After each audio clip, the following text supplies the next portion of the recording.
Today I'm going to show you how to add different collections to your Shopify homepage. Let's get started.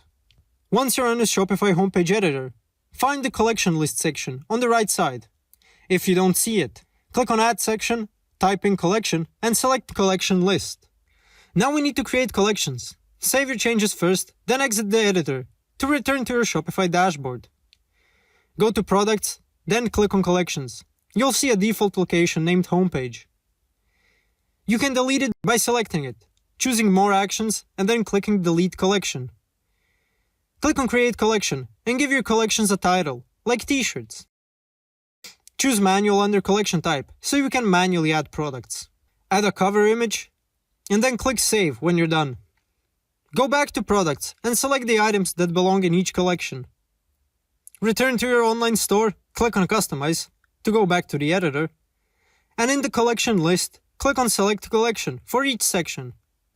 Save your changes and you're all set. Thanks for watching. If this video was helpful, please like and subscribe to our channel for more tips and tutorials. See you next time.